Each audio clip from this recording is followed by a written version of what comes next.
Padre bueno, damos gracias, Señor, por habernos traído a tu casa en esta noche, Señor. Gracias por haber aparejado lo necesario, por permitirnos llegar, Señor. Gracias, Padre de la gloria, nos disponemos delante de ti a leer tu palabra, una porción de tu palabra de la cual necesitamos, Señor. Nos des, por favor, revelación. Queremos entender lo que tienes para nosotros, recibir, Señor, lo que nos vas a dar, Padre. Háblanos, por favor, a nuestros corazones. Te lo pedimos en acción de gracias. En el nombre de nuestro Señor Jesucristo te pedimos, por favor, tomes control de este tu siervo, que es un vaso de barro, Señor, en tus manos. Permite que sea de bendición para los oyentes. Gracias, Padre de la gloria. Gracias, mi buen Dios. Amén y amén. Por favor, acompáñenme en la lectura. Vamos a abrir la palabra de Dios en el libro de los Hechos. Hechos capítulo 2. Vamos a leer del verso 36 en adelante.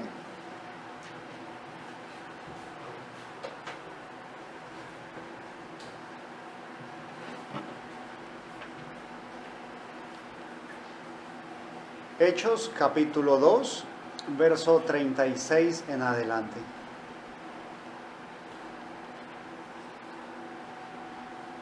Dice así la palabra del Señor. Sepa pues ciertísimamente toda la casa de Israel que a este Jesús, a quien vosotros crucificasteis, Dios le ha hecho Señor y Cristo. Al oír esto, se compungieron de corazón y dijeron a Pedro y a los otros apóstoles: varones hermanos, ¿qué haremos? Vamos a parar allí. Vamos a ponernos cómodos, por favor. Permitir que Dios bendiga nuestras vidas a través de la lectura de su palabra.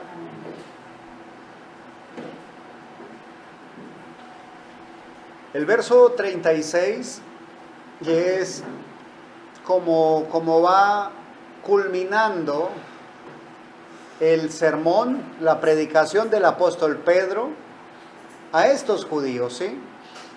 Está haciendo su primera predicación y la concluye con esta expresión: sepan pues, de manera muy cierta, dice, ciertísimamente, toda la casa de Israel, los que están oyendo, todos los que oyen, ¿sí? Sepan, y es ciertísimo, que a Jesús, a este Jesús, a quien vosotros crucificasteis, a este mismo Jesús que ustedes entregaron en manos de Poncio Pilato para ser crucificado, a este mismo Jesús, Dios le ha hecho, ¿sí?, Señor y Cristo.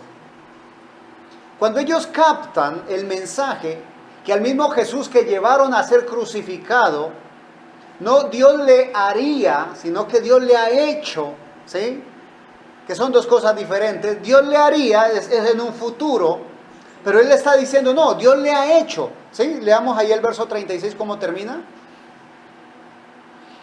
Dios le ha hecho, ¿sí dice así, verdad?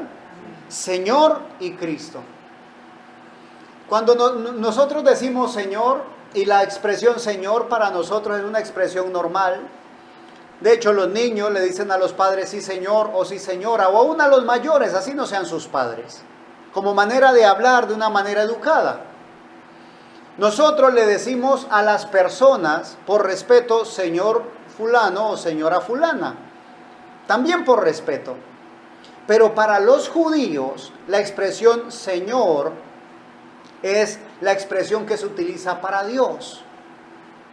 Es Adonai, el Señor, ¿sí? Si lo leyéramos en hebreo, podría ser de pronto Elohim, ¿sí?, el autoexistente. Entonces, para los judíos que estaban oyendo, cuando Pedro le dice a este Jesús que ustedes crucificaron, Dios le ha hecho Señor y Cristo, cuando le dice Señor, ya para ellos es una expresión muy grande. Que estuviera aquí como hombre y que sea un profeta, o sea, ellos lo aceptan. O sea, para ellos no es problema aceptar a uno de sus hermanos como profeta. Pero cuando mi Señor Jesús dijo que Él era el Hijo de Dios, entonces quisieron apedrearlo porque le dijeron, te estás haciendo igual a Dios. Esa era la afrenta para ellos. Porque ellos decían, conocemos de dónde es. Sabemos de quién es hijo. Aún cuando se casó José con María y ella estaba en embarazo, es hijo de fornicación, decían. A ellos no les cabía en la cabeza que era hijo fruto del Espíritu Santo. En este momento Pedro les está diciendo a ese Jesús, ese hombre que ustedes crucificaron, el cual se desangró allá, Dios le ha hecho Señor y Cristo. Dios le ha hecho Señor, o sea, a Él es al que tienen que doblar sus rodillas. Toda rodilla se doblará ante Jesús. Esa era una expresión demasiado fuerte para el pueblo judío. Fue tan fuerte que dice el verso 37, al oír esto, se compungieron de corazón. O sea, no lo pudieron soportar. Entonces, asesinamos a Dios. Dios hecho carne. ¿A Él fue el que crucificamos? No, o sea, eso era algo que no, el corazón se les atormentó de ahí. Era un tormento tal, era algo tan grave que sentían en su ser. Al oír esto se compungieron de corazón y dijeron a Pedro y a los otros apóstoles, varones hermanos, ¿qué haremos? ¿Ya qué? Varones hermanos, lo hubiéramos sabido antes. ¿Y ahora qué haremos? Ese que haremos es, ¿acaso hay oportunidad para nosotros? Estamos aquí escuchándolo a usted, Pedro. Usted está hablando y mostrándonos lo que ya sabemos, leyéndonos y citándonos las escrituras, los salmos, los profetas, lo que ya sabemos. Suena bien el sermón, es convincente, pero ¿qué con nosotros? ¿Nosotros qué? ¿Qué haremos? Y eso es lo que debería de saltar para nosotros también.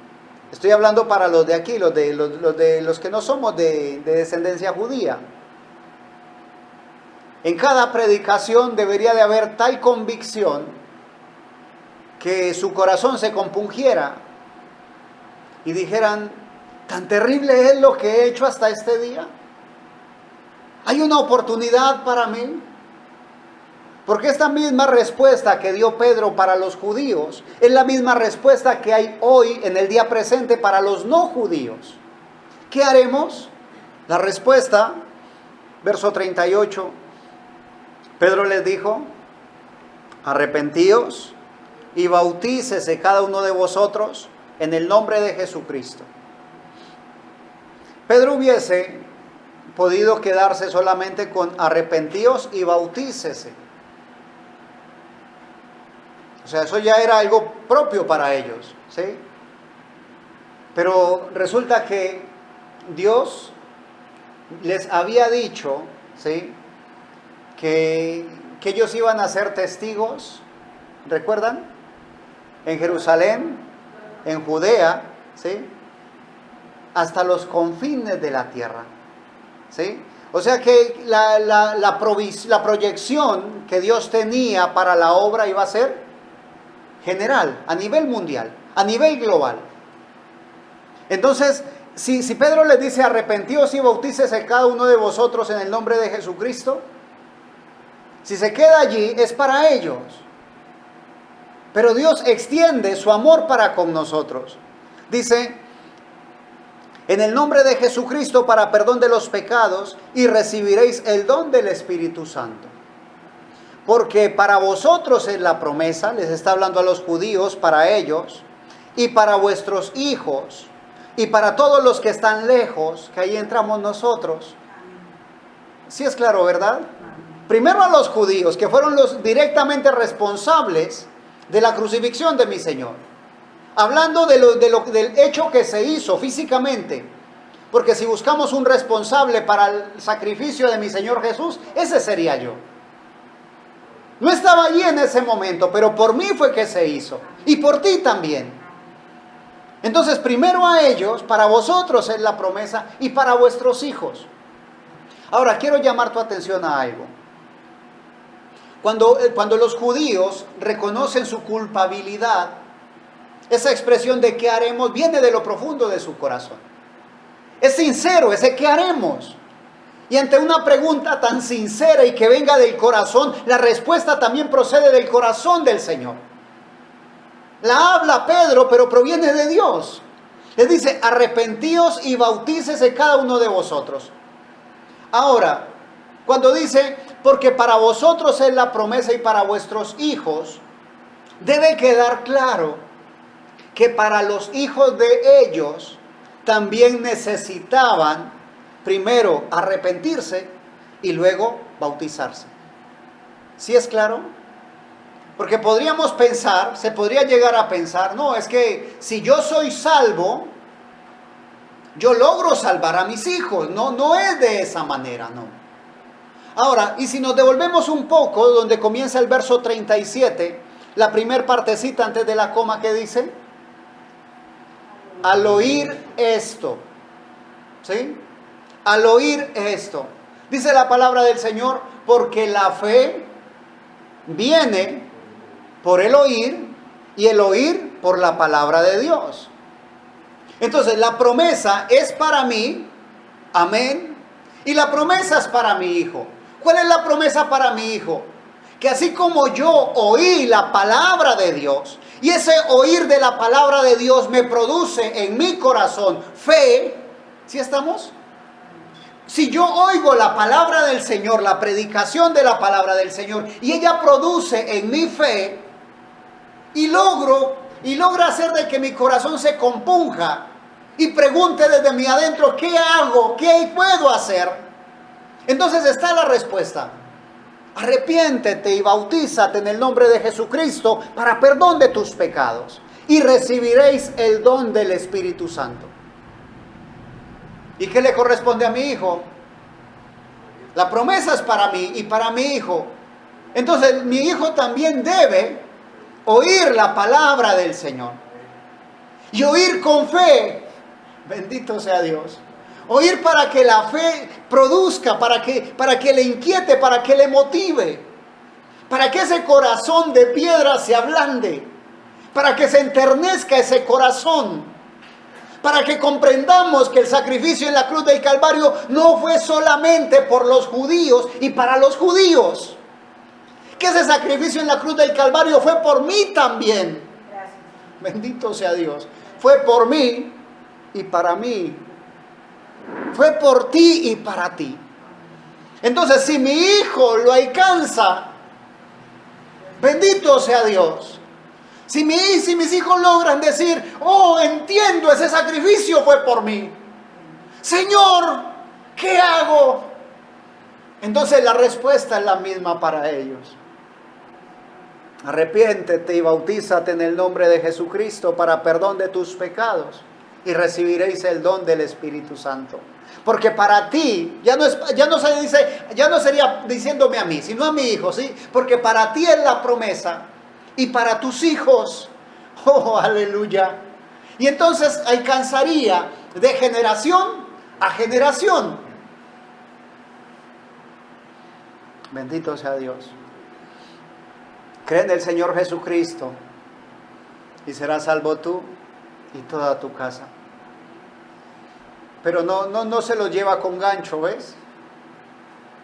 Porque ya no serían los hijos de Dios, sino los nietos de Dios. Y así no funciona con el Señor. Dios no tiene nietos. Dios tiene hijos. Y tus hijos serán tus hermanos cuando acepten a Jesucristo en su corazón. Bendito sea Dios.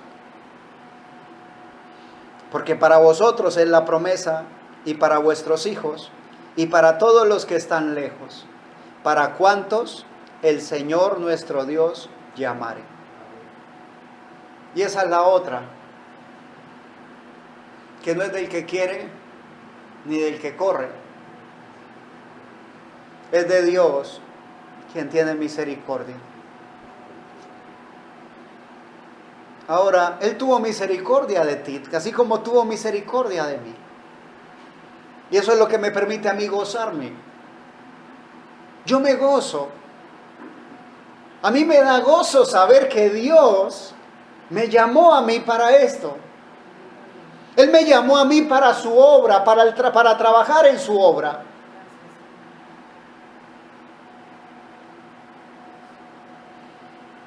Bendito sea Dios. Y qué hermoso es poder ver que Dios también ha llamado a nuestros hijos. Ahora, eso no lo hacemos nosotros, lo hace Dios. Pero sabes que Dios es tan hermoso y maravilloso con nosotros. Es tan especial porque Él es un Padre. Y Él sabe lo que sentimos nosotros como padres. Él sabe cuánto sufrimos nosotros por nuestros hijos. Entonces nos permite visualizar, nos da discernimiento para poder ver que nuestros hijos también han sido llamados. Bendito sea Dios, bendita seguridad que tenemos en Dios. Pero recuerda, no le alcanza a tu hijo lo que tú hagas. No le alcanza a tu hijo tu fe. Él necesita tener su propia fe, su propio encuentro personal con Dios.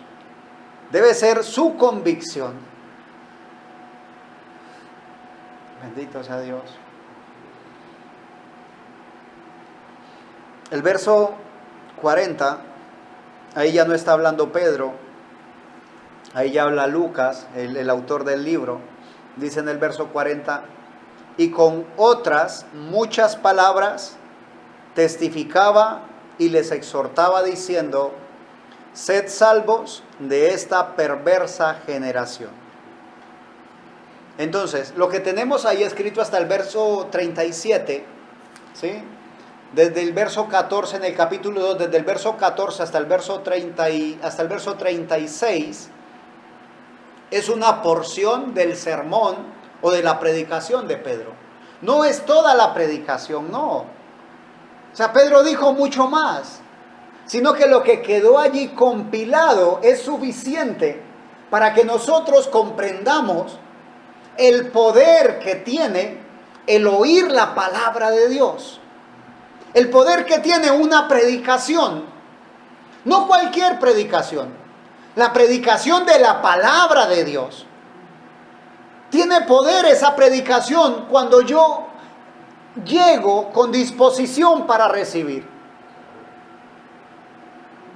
Porque un abismo clama, otro abismo responde.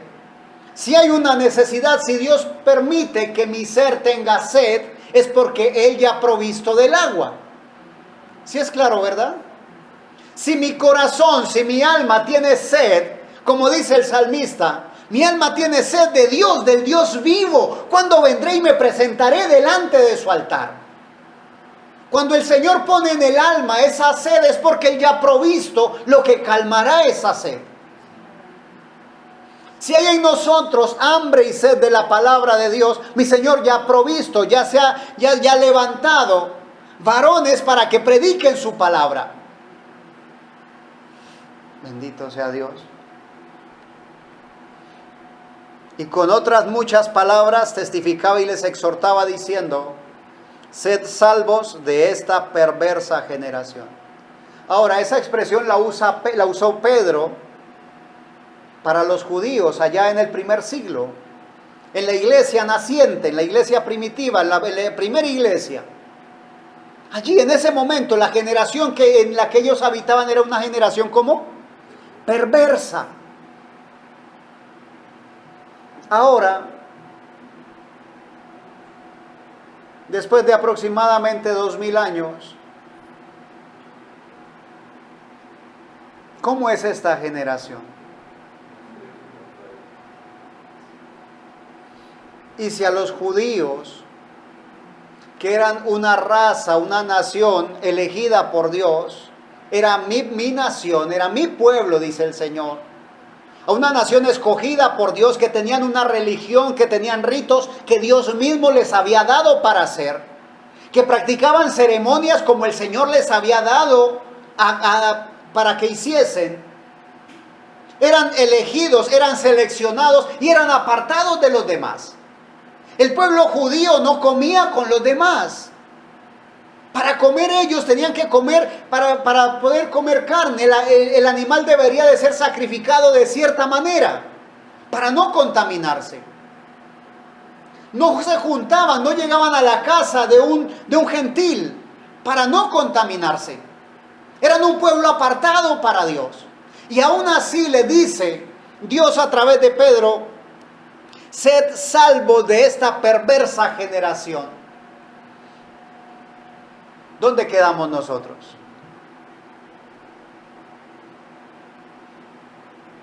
Por eso es que la palabra del Señor, allá en la carta del apóstol Pedro, dice: mas vosotros, ¿sí?, ya hablándonos a nosotros, sois linaje escogido, nación santa, real sacerdocio, pueblo adquirido por Dios. ¿Por qué nos dice esas palabras? Palabras que expresó Dios para su pueblo Israel. ¿Por qué nos la dice a nosotros? ¿Por qué a nosotros nos repite la misma expresión? Para que tú y yo reconozcamos que tenemos que apartarnos para Dios. Que reconozcamos que realmente Dios ha fijado su mirada en nosotros. Que debemos ser un pueblo que corresponde al llamado de Dios. Y cuando nos apartemos para Dios, recordemos, ¿sí?, la generación en la que estamos viviendo.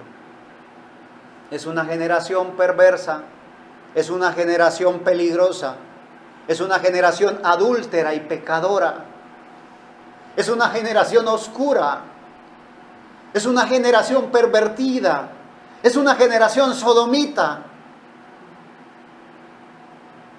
Sed salvos de esta perversa generación. Y si el Señor estuviera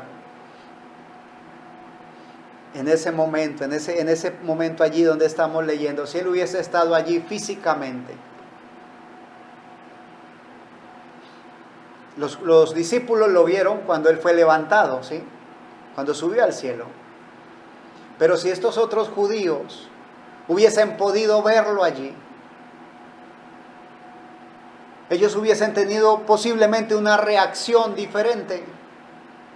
Allí creyeron, ¿sí?, porque no había duda de que Él había resucitado.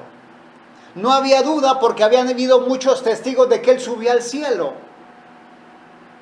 Pero recuerda, los judíos tuvieron a mi Señor Jesús por 3 años y medio junto a ellos.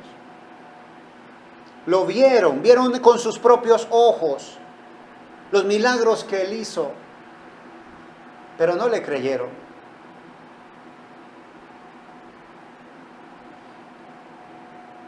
Dice la Escritura: bienaventurados los que sin ver creyeron.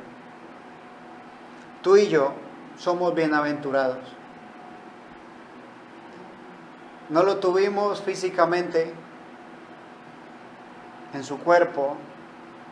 No pudimos ver todos los milagros y las maravillas que Él hizo durante su ministerio. Pero nuestro corazón lo cree. Nosotros creemos que eso fue ciertísimo.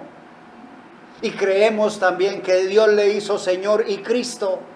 Y creemos también que así como Él fue llevado en las nubes, también volverá otra vez por ti y por mí. Creemos que Él vendrá, que Él nos llamará y subiremos con Él al cielo. Y creemos también que Él vendrá a hacer juicio a esta nación. Y creemos también que como el real sacerdocio debemos estar constantemente intercediendo en oración por aquellos que aún no han escuchado, o por aquellos que aún oyendo no han recibido, por aquellos que no han tomado para sí el evangelio de salvación. Ese es nuestro trabajo, iglesia. Orad los unos por los otros. Vamos a ponernos en pie, por favor. El verso 41 dice: así que los que recibieron su palabra fueron bautizados, y se añadieron aquel día como 3,000 personas. Y perseveraban, verso 42, en la doctrina de los apóstoles, en la comunión unos con otros, en el partimiento del pan y en las oraciones. Y perseveraban, verso 42, y perseveraban en la doctrina de los apóstoles, en la comunión unos con otros, en el partimiento del pan y en las oraciones. Y así también deberíamos nosotros, como la iglesia de Dios, perseverar también en la doctrina, aquella doctrina que está aquí plasmada en la Biblia, aquella que dice el apóstol Pablo: si alguien, así sea un ángel del cielo, viene y les predica algo diferente de lo que les hemos predicado, sea anatema. Esa misma doctrina que está allí, perseverar en ella, no en cosas añadidas, no en cosas imaginadas, no, lo que está escrito, la palabra de Dios, perseverar en ella, perseverar en la comunión unos con otros, no dejando de congregarnos como algunos tienen por costumbre, en el partimiento del pan. Y el partimiento del pan indica la celebración de la Santa Cena, recordar, conmemorar la muerte, sepultura y resurrección de nuestro Señor Jesucristo.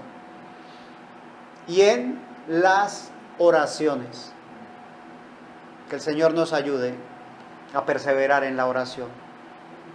Vamos a inclinar nuestro rostro, también nuestro corazón, por favor.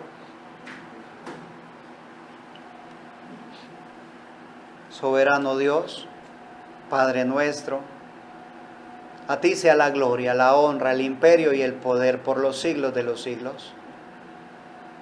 Estamos muy agradecidos, Señor. Agradecidos porque no merecíamos ese llamamiento, Señor, que tú hiciste para nuestras vidas. Pero lo aceptamos, Señor. Y lo aceptamos gozoso, Señor. Nuestro corazón rebosa de gozo. Gracias porque la obra que hiciste, Padre, en ese plan tan perfecto que hiciste y que trazaste, nos incluiste a nosotros. Gracias, bondadoso Dios. Gracias, Padre eterno, por esta congregación, por los que están presentes, por los que no han llegado, Señor. Bendícelo de una manera especial, por favor. Visita cada hogar, Señor, cada corazón. Consuela al afligido, por favor, sana al enfermo, liberta al cautivo, mi Rey. Ayúdanos, Padre, a seguir adelante. Queremos seguir adelante, mi Rey. No queremos estancarnos, queremos avanzar, pero queremos que seas tú quien va delante de nosotros, Señor. No queremos avanzar a nuestro criterio, ni según nuestro pensamiento, Señor. Queremos avanzar conforme a tu voluntad. Y estamos aquí dispuestos, Señor. Nuestras manos están dispuestas para ti, nuestros pies, Señor, nuestra mente, nuestro corazón, nuestros labios, nuestros ojos, nuestros oídos, Señor. Todo nuestro ser está dispuesto para ti, para ser usado, Señor, de la manera como tú lo estimes conveniente. Padre de la gloria, gracias por la convicción que diste a nuestro corazón, Señor. Gracias por la fe que fortaleces en nuestro corazón, Señor, al oír tu palabra. Gracias por el lugar físico, Señor, que nos has dado para congregarnos los hermanos juntos y en armonía. Y muchas gracias, Padre eterno, por poner en nuestro corazón el querer como el hacer, de llegar hasta tu casa para honrarte, mi Señor y Dios. Te amamos y te bendecimos, Señor Jesucristo, nuestras vidas en tus manos. Gracias, mi buen Dios. Amén y amén. Que mi Señor Jesucristo les bendiga, mis amados hermanos.